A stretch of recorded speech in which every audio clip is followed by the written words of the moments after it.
Do you want white balance again? Are you okay? Okay.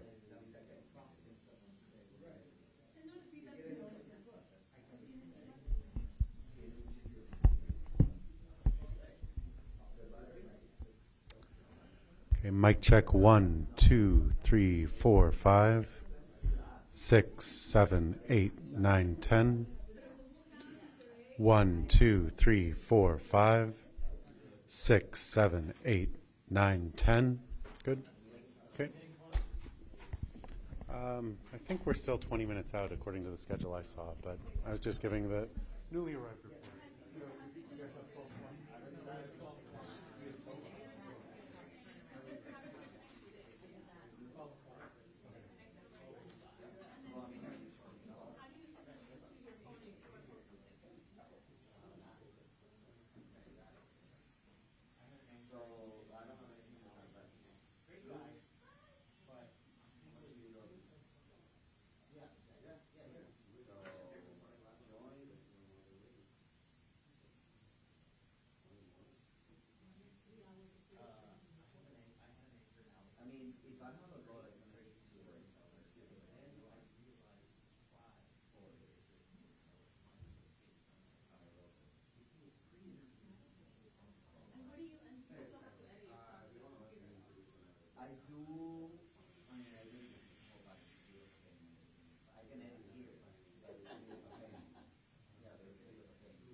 Good morning, everyone.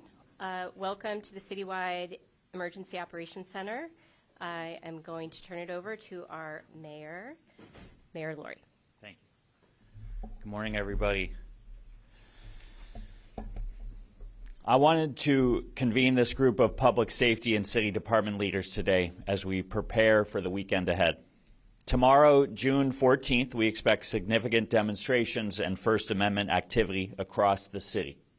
As mayor, my top priority is keeping everyone in San Francisco safe, and I'm fully committed to protecting everyone's First Amendment rights. Over the past week, we've run a coordinated, effective operation with my office, law enforcement, city departments, state partners, and community leaders, all with one goal: to ensure voices are heard peacefully. And I have to say, yesterday's unity gathering at City Hall was a powerful reminder that when we come together to express ourselves, we can demonstrate San Francisco's values and show up for one another. I know there is real fear in our immigrant community, fear that families could be torn apart or that people who follow the rules will be unfairly targeted. Well, in San Francisco, we do not turn our backs on one another.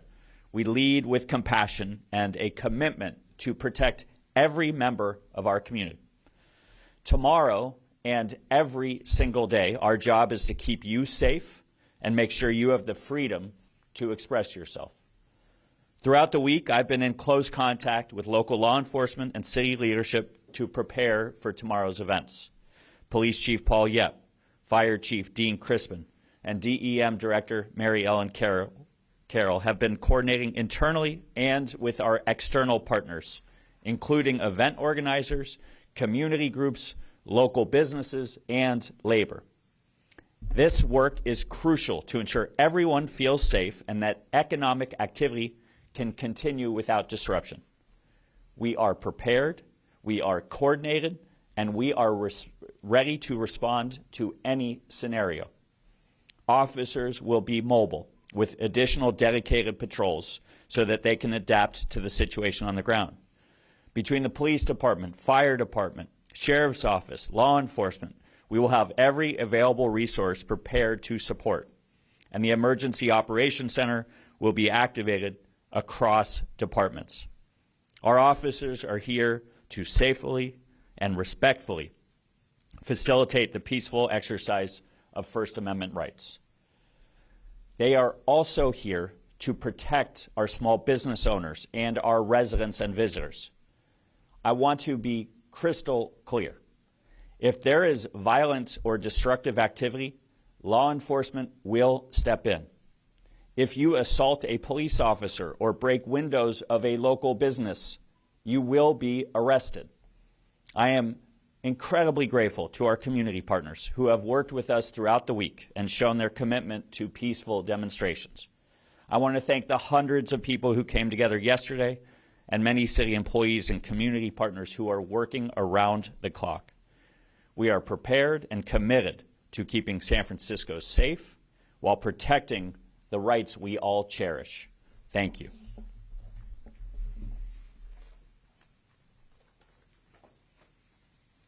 Thank you. I'd like to invite our Police Chief, Paul Yep. Thank you, Mary Ellen. I want to start by saying thank you to all our public safety partners who are joining us today. And thank you, Mayor Daniel Lurie. Thank you very much. The San Francisco Police Department, along with all the public safety partners you see here today, have been planning all week for Saturday's events. We expect large crowds to exercise their First Amendment rights to protest. As I've said before, the SFPD honors everyone's right to protest, and we will facilitate peaceful demonstrations. We've been in contact with the event organizers, and we will work to ensure everyone is safe. I want to thank everyone who has shown appreciation of our officers and their fellow community members during these demonstrations. I also want to make it clear that the SFPD will be ready for anything that may happen. We will be fully staffed, and we have called in additional resources. I want to thank all of our officers who will be working tomorrow and all our officers who have stepped up this week, working many hours. You have been extremely professional and have shown what it means to police with dignity and respect. I want to be clear that we will not allow violence, vandalism, and destruction. Anyone who breaks the law should expect to be arrested. And we will never tolerate violence against our officers and any part of our city family. There is no place for this behavior in our city. Lastly, I want to continue to tell our immigrant communities that we support you and we are committed to building trust with you. If you witness or are a victim of a crime, you can come forward to SFPD without fear. If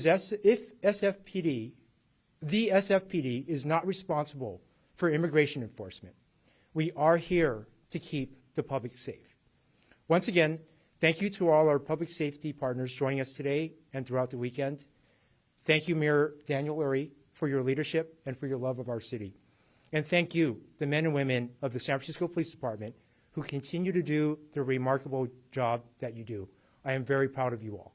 Thank you. Now I want to go ahead. Thank you, Chief Yeb. We will bring up our Sheriff, Paul Miyamoto.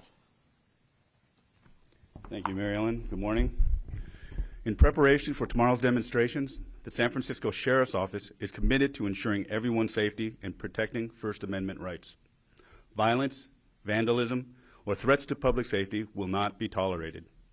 We are ready to intercept any folks who decide to splinter off from peaceful demonstrators and cause destruction or harm.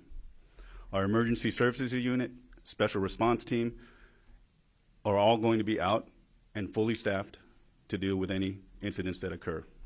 Our vans and buses are ready to provide free ride shares straight to jail. Our jails are prepared to accept guests with no reservations. Destroying property, physically harming others, including federal authorities, are crimes, not First Amendment activities. Our deputies will monitor behavior, maintain order, and protect both people and property.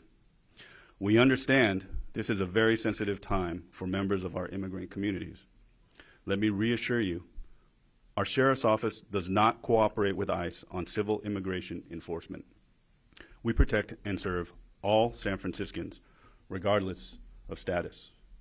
Mi oficina no coopera con ICE en las fuerzas de inmigración civil que protegemos y servimos a todo San Francisco independientemente de sus estatus. When you peacefully protest, it strengthens our democracy and lets the world know what San Francisco stands for and what San Francisco won't stand for. Thank you. Thank you, Sheriff. We'll welcome our Fire Chief, Dean Crispin. Good afternoon, Dean Crispin, Fire Chief. The San Francisco Fire Department respects and appreciates the citizens' ability and desire to express their First Amendment rights, and we fully support that. Our job is to keep citizens safe. In keeping with that, we have coordinated with the Police Department, Sheriff's Department, DEM, and conducted joint training throughout the week in preparation for this weekend. We will provide fire suppression services as needed, EMS services, and tactical EMS services as needed. We are prepared, and we are going to keep you safe. We look forward to the event, and we hope that the citizens express their rights correctly, and we will be here to mitigate any situations should they occur. I would like to thank Mayor Daniel Lurie and our public safety partners for their coordination and cooperation throughout this series of events. Thank you. Thank you. I am Mary Ellen Carroll. I'm the Executive Director for the Department of Emergency Management.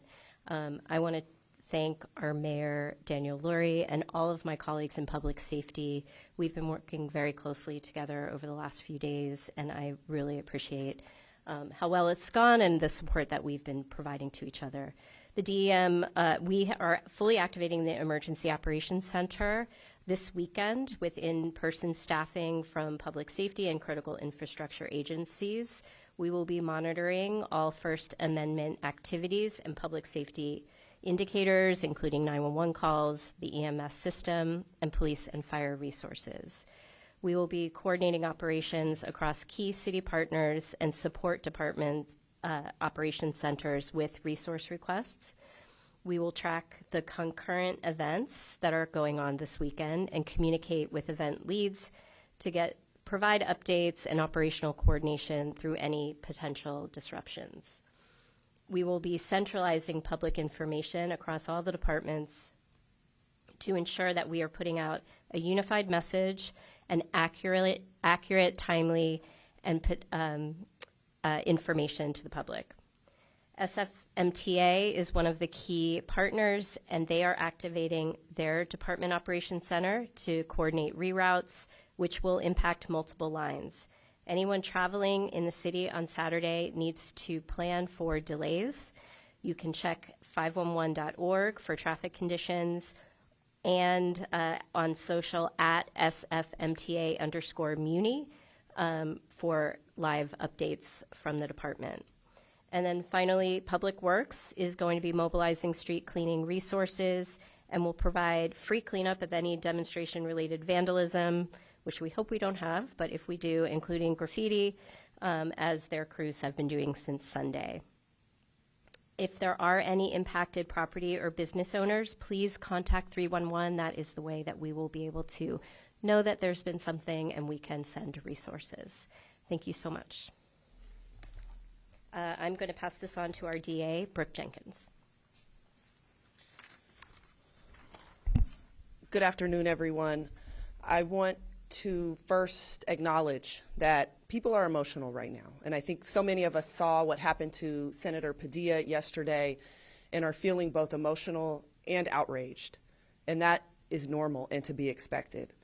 But what we expect of the public is in response to that tomorrow to ensure that the way that we conduct ourselves is of the utmost respect for our city. And that means demonstrating peacefully.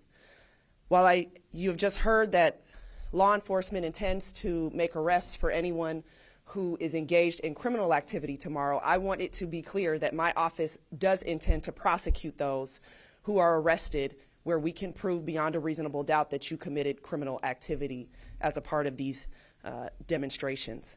I would like to cover a little bit of information about the prior arrests and what has happened to those cases. 147 people were cited to appear in court on July 3rd, 2025 for misdemeanor offenses stemming from the June 8th incident that occurred in the city. 89 people were cited to appear on July 7th, 8th, or 9th for misdemeanor offenses stemming from the events of June 9th. We have already filed 2 cases in connection with criminal actions that occurred on both of those nights. One individual has been charged with 1 count of felony resistance, obstruction, or delaying of a peace officer with removal of that police officer's weapon in violation of Penal Code Section 148B, as well as 1 count of misdemeanor failing to obey the lawful order of a uniformed officer in violation of Vehicle Code Section 2800, subsection A. That individual pleaded not guilty to both counts on June 11th, 2025 in court and was released by a judge on his own recognizance in order to obey all laws. That case has been set for preliminary hearing on June 12th, 2025 in Department 12. Another individual was arrested and charged in connection with the demonstration that took place on June 9th. He was charged with 1 felony count of resisting an executive officer in violation of Penal Code Section 69, subsection A, and 1 misdemeanor count of battery on a police officer in violation of Penal Code Section 243, subsection B. He pleaded not guilty to both counts today and also was released by a judge in order to reappear for a pre-hearing conference on July 14th. I hope that that demonstrates that should there be violence against our law enforcement, that we will prosecute those offenders. We are working with the police to review all of the evidence in connection with the other misdemeanor offenses to figure out who we can charge that was cited. I also want to highlight that the vandalism that occurred on June 9th is absolutely unacceptable. We saw anti-Semitic vandalism happen in the Mission.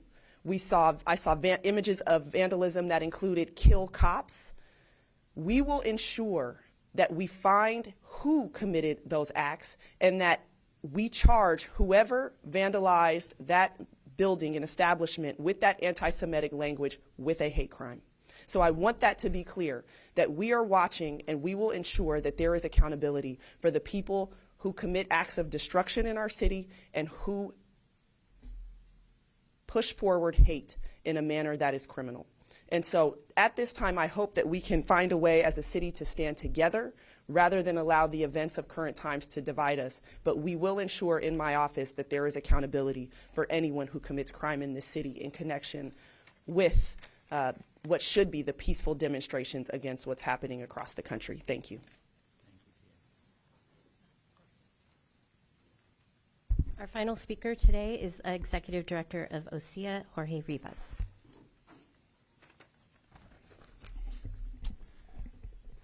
Thank you. Good afternoon. My name is Jorge Rivas. I'm the Director of the Office of Civic Engagement and Immigrant Affairs, also known as OSEA.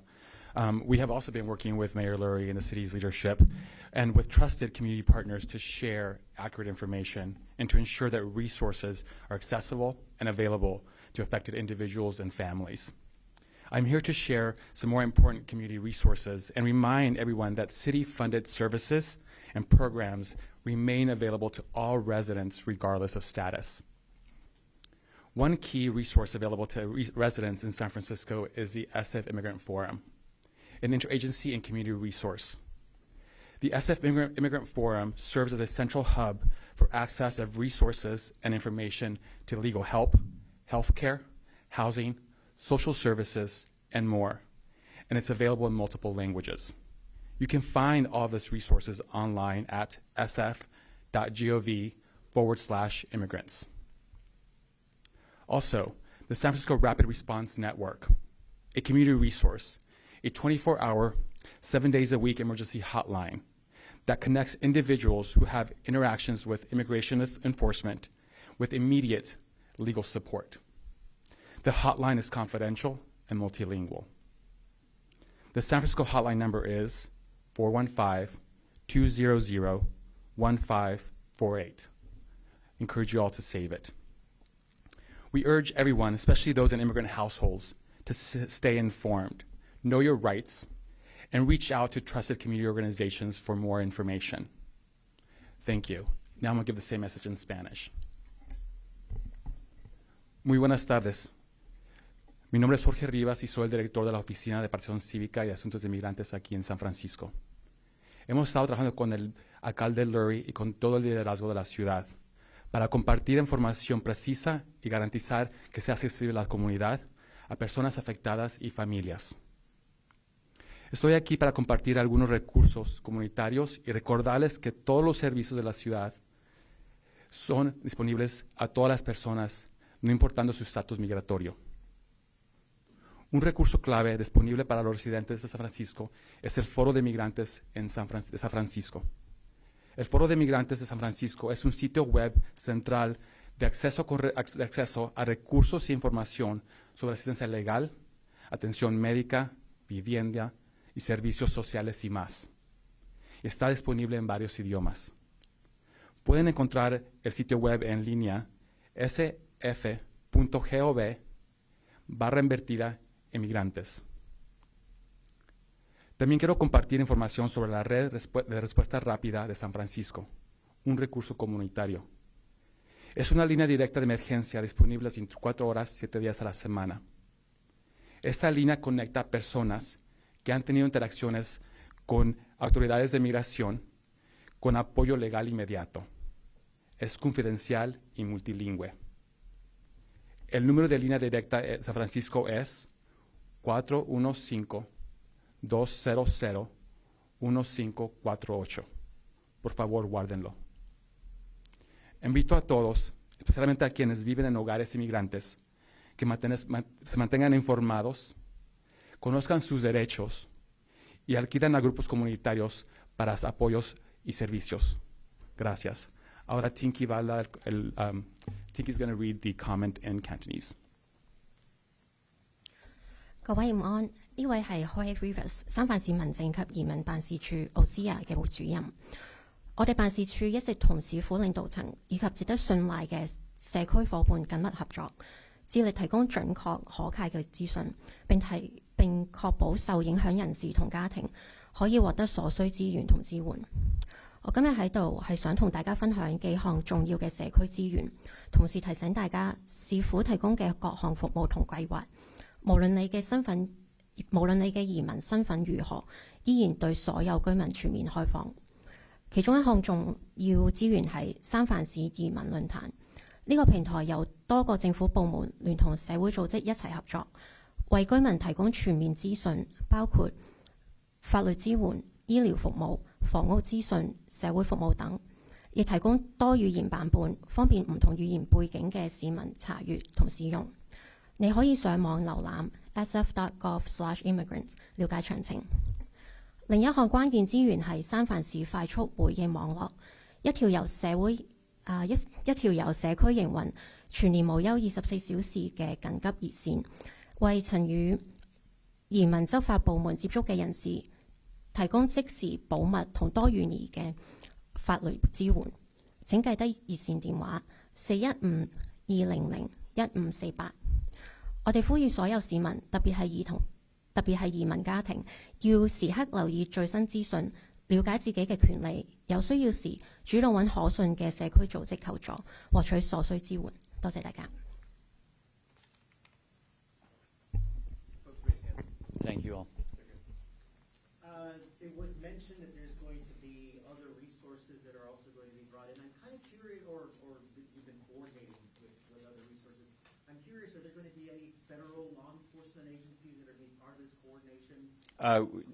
The governor has been very supportive, was supportive earlier this week. CHP is available to us. Chief Yep could get into it. Mutual aid is available to us from other counties. And so we have the crew behind me that you see that has been working all week. We worked well together on Monday night, and we've been working well together all week. We have the resources that we need right here. Yeah. One question for you and also one question for the chief. Okay. So I guess for you, since you're at the podium, how much is this going to cost in terms of the preparation and the staffing up for the event this weekend?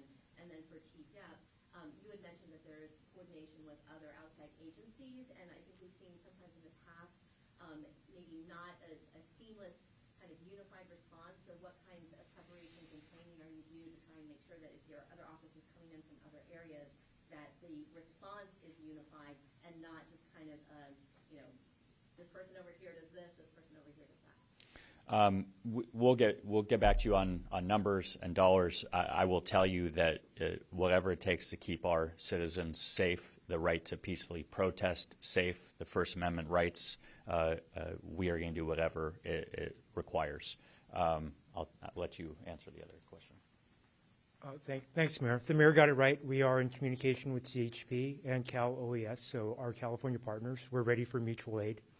To answer your question about the training, the SFPD engages in something called mobile field force training, as does our agencies in the Bay Area, including the CHP, just for instances like this. So we have cross-trained, even if not directly with each other, with similar tactics. So I'm confident that we will work well together. Thanks for the question. How many participants do you have coming in, or have you pre-planned that?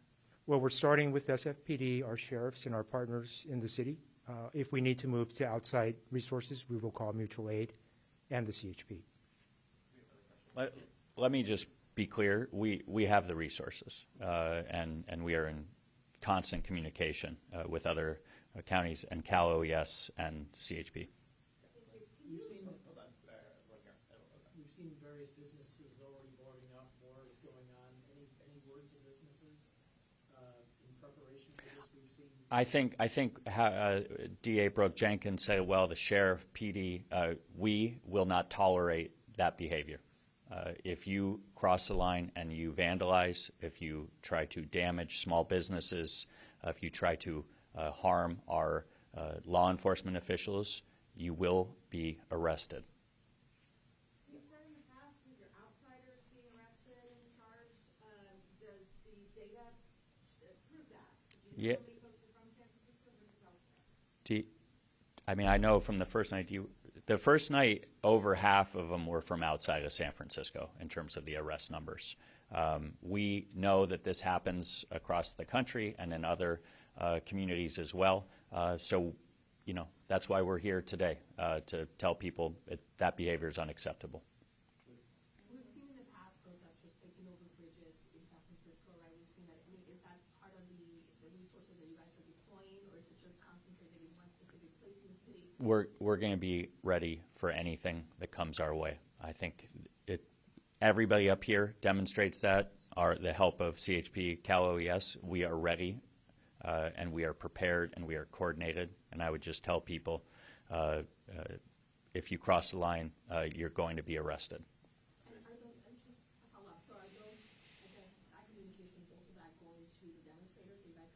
Oh yeah, and that's where we've had great.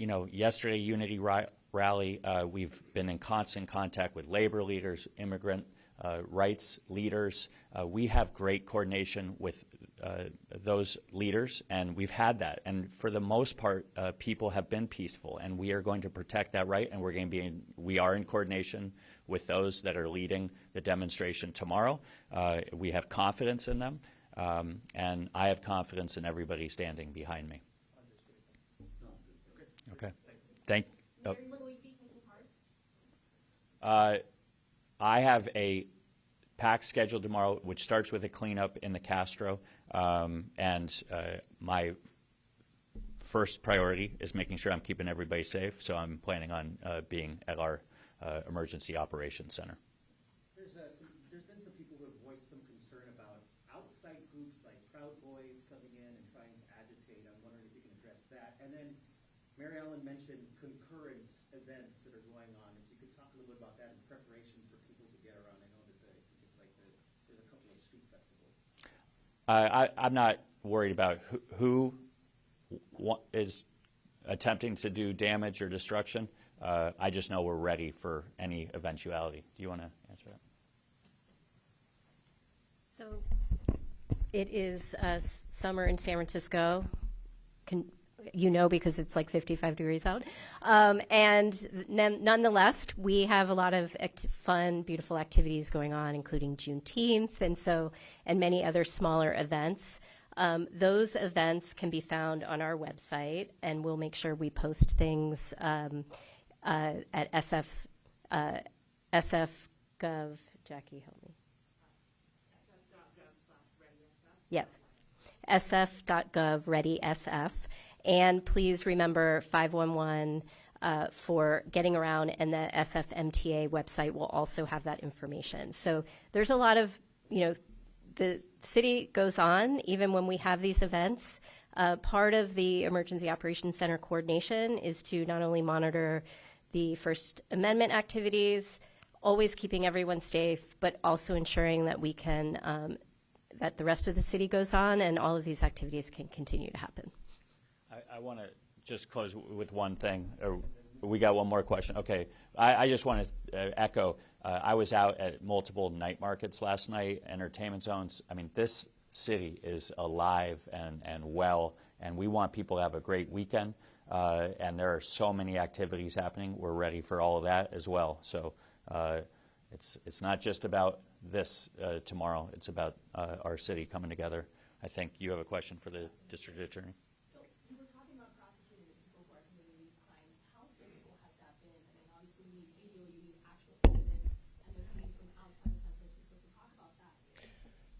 It depends on the crime that we're looking at. Certainly, we have to be able to articulate individual actions upon the part of every single person arrested in order to file charges against them that are appropriate to that individual, and so that does take time. Thankfully, we have about a month in order to review these cases and comb through inordinate amounts of body-worn camera footage and surveillance video to try to figure out each person's specific conduct so that we can charge them appropriately. But we are in discussions with the San Francisco Police Department about pooling our resources together to be able to do that. And so that's really the bulk of the work. It doesn't matter where someone is from. If they are committing crime in San Francisco, our jobs are to identify what they did and to charge them appropriately. Thank you, everybody.